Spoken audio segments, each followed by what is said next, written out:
We are the chosen few. All of you will be damned. There is no place in heaven for you. We can't have heaven crammed. Danzig, Berlin, Prague, Vienna. Carriages loaded with children left these European hubs for a destination across the English Channel. The Kindertransport was an unprecedented act, granting temporary refuge to over 10,000 children, but not without difficulties. 200 boys and girls wave a greeting to England, land of the free.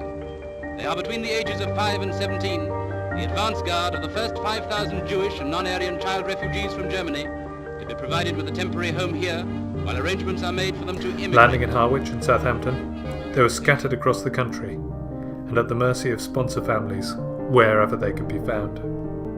By the end of 1939 and the start of the war, it was clear the refuge would not be temporary. The scenario is uncanny. Thousands of children expectantly hoping for a new start across the Channel. Like today, the scheme came under criticism as a bridge for economic migrants and a gift to child traffickers.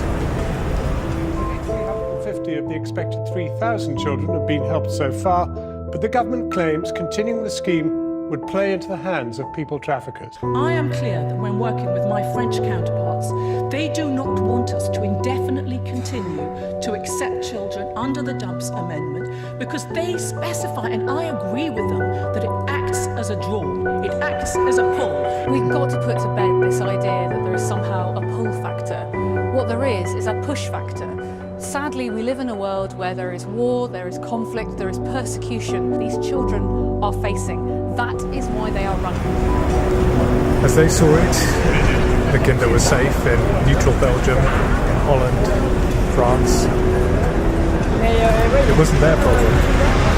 It's wrong and inaccurate to see the Kindertransport as the dramatic chase across France pursued by jackboots.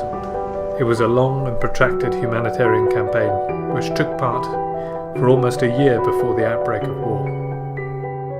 These children had come from all over Europe. However, there was an incentive to spread them further, as Claire Singerman from Gathering the Voices tells us. As I understand it, what the officials and the World Youth Relief and so on, the people who were helping bring in the children in, the reason there are so many in Scotland was because they didn't want all the children to be placed in the same areas because they feared what, unfortunately, you see nowadays as well. They feared that this would upset the local people if there were just too many foreigners arriving. Well, it sounds very similar, isn't it? You can replace the word Syria with virtually everything was said. You can transfer the word Syrian refugees, and I think that's why a lot of people are very sympathetic to these Syrian children.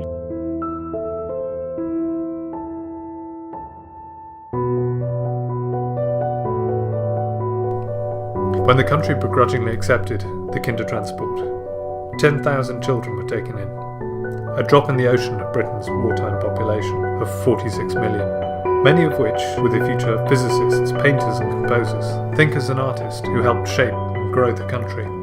It's of course how Walter came to be in the furthest corner of northeast Scotland, the setting of our story, our play, and where we return to take it on tour. There was talk of 3,000 before the coaches began last autumn arriving at the UK's immigration HQ in South London. Today the Home Office talks of 350 in total. As the UK's pledge to take on 3,000 child refugees comes into increasing doubt, we're at risk of robbing the country of a great many future Britons. And the youngsters tuck in as if they hadn't a care in the world. What a blessing to be young.